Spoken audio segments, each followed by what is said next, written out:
Title screen, a business owner's guide to service and companion animals. My name is Scott Bloom and I'm the Traumatic Brain Injury Program Coordinator at the Washington Department of Veteran Affairs. A door with a sign, Service Animals Welcome. It's important for anyone interacting with service dogs to understand that they're not just a pet, it's not just an in-home animal, that it's something that the owners have a right to possess and to bring with them wherever they go and that they depend on for day-to-day activities. A young woman. My name is Shanda Taylor Boyd, and this is Timber. Shanda and Timber are walking in a store. I'm Sherry Richardson, and my seeing eye dog is Impala. A man sitting on a couch. My name is Andre Perez, and this is Smoke. This is my buddy. He helps me out with everything. For the last, 8 or 9 years, I've been dealing with PTSD and TBI and all that stuff. He provides that barrier security for me, and he allows me to have a better quality of life. Smoke panting, then Sherry. Having a dog really helps me to be a more independent person. Sherry and Impala on the street. I know I can travel safely where I want to go and when I want to go. Shanda and Timber on a porch. In 2008, I was diagnosed with a traumatic brain injury. If I'm here and I'm crying, he will just come right up to me and just start licking me, and then he almost knocked me over to say, snap out of it, I'm here. It is a major comfort just to know that he's there, he's got my back. I think hands down, a service dog gives me as a veteran more than I could ever give him. Shanda in knee braces leads Timber into sunlight between cars.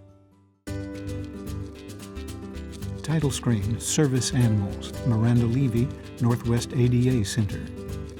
Under Washington state law, any animal that has been trained to do work or perform tasks for the individual with a disability is considered a service animal. So any trained animal. A dog climbs over an A-frame. A short dog jumps a low hurdle. Dana Babb, Plausibility's lead instructor. Because you have a disability doesn't grant you the right to call your dog a service dog. It's the training that the dog goes through that grants him the right. Sherry. Impala is trained to guide me safely. She does that by using my commands, mostly left, right, and forward. And then she also is trained to do what's called intelligent disobedience, which means if I ask her to do something that is not safe, she is supposed to refuse to do it. An older man and a short-legged dog. My name is Wayne Terry, and this is Monty, my hearing dog. Well, Monty is trained to alert me to certain sounds. We say, for example, smoke alarm. I don't hear a smoke alarm unless it's right about there. Hand by ear. Okay, when I go to bed at night, I take out my aid. Dana. And it works as an assistive device. It is not a pet. Monty sits on the grass by Wayne. Shanda and Timber enter a store.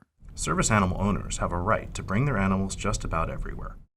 That means they have a right to bring them into government buildings and places of public accommodation, like stores, restaurants, theaters, and hotels. They also have a right to ask for a reasonable accommodation to use their service animals in their homes and bring them to work, despite any existing no-pet policies. For places of public accommodation, here are some rules to follow when interacting with a person with a disability and his or her service animal. Sarah Eaton, Disability Rights Washington. There are 2 questions that places of public accommodation can ask the owner of a service animal. 1, is this animal required because of a disability? And 2, what service or task is this animal trained to do? On the other hand, one cannot ask, what is your disability? That information is confidential. Similarly, they can't ask if you have proof or documentation that they're licensed as a service animal. Service animals do not require a tag, a vest, or any documentation. Scott Bloom. There's a lot of fake, especially internet service providers that distribute vests and actually have no training whatsoever for the dogs. That gives service animals a bad rap. My name is Gabby Shepard. I own Olympic Cars and Comics in Lacey, Washington. I think some people think that people are faking or it's too easy to get a service animal or whatever that is, but I don't put it in that view. I mean, someone who needs a service animal needs a service animal, and that just needs to be respected. If a service animal is misbehaving in your business, for example, barking, jumping on customers, or making a mess, you may deny access to the service animal, but you must still allow the animal's owner to patronize your business. When you come in contact with a service animal and their owner, it's important to follow these rules both for safety and out of respect for the person with a disability. Speak to the person, not the animal. Do not feed the animal. Do not pet the animal. Do not be offended if the owner does not wish to chat about the service animal. Do not touch the service animal without asking for and receiving permission. Title screen, companion animals. Unlike service animals, companion animals do not need specialized training, and the rules are a little bit different. Sarah Eaton. Well, as the name implies, companion animals provide support by simply being a companion. They can do things like alleviate loneliness, provide relief for people with mental or psychiatric disabilities. Companion animals are typically dogs and cats, but they can include many other animals, for example, snakes, lizards, small rodents. Like service animals, companion animal owners have a right to request reasonable accommodations to keep companion animals in their homes or bring them to work. However, government buildings and places of public accommodation do not have to allow companion animals. It's important to keep in mind that companion animals provide real support for people with different disabilities, and it's helpful for them to be able to bring their companion animal in order to patronize different businesses. Gabby. We allow all animals in our store because I find that people feel more a sense of community and family when they're here with the people they consider a part of their group.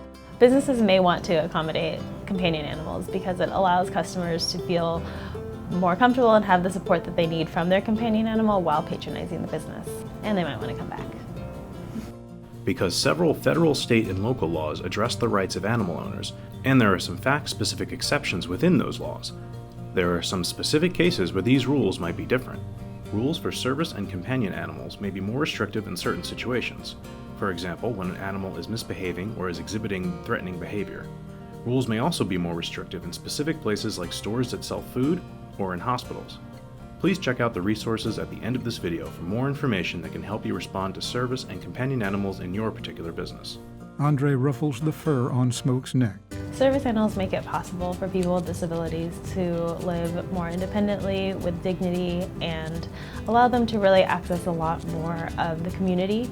My life without Impala would just be so much more boring because I wouldn't leave home as much. I wouldn't go and physically go places as much. Andre. If I didn't have Smoke in my life, this house would probably be the extent of my social interactions. But he allows me to actually, be more human, I guess. Gabby. Service animals are as much a part of their handlers as someone in a wheelchair or crutches or things like that.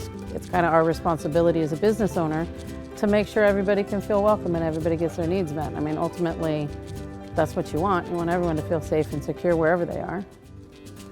More resources available at the Northwest ADA Center, nwadaCenter.org/toolkit/service-animals, the Washington State Department of Veterans Affairs, dva.wa.gov/program/service-dogs, Disability Rights Washington, disabilityrightswa.org/service-animals, and the Washington State Human Rights Commission, hum.wa.gov/FAQ/FAQ-service-animal.html. Special thanks to the Northwest ADA Center, Olympic Cards and Comics, McDonald's of Sammamish, Safeway of Sammamish, and Plausibilities.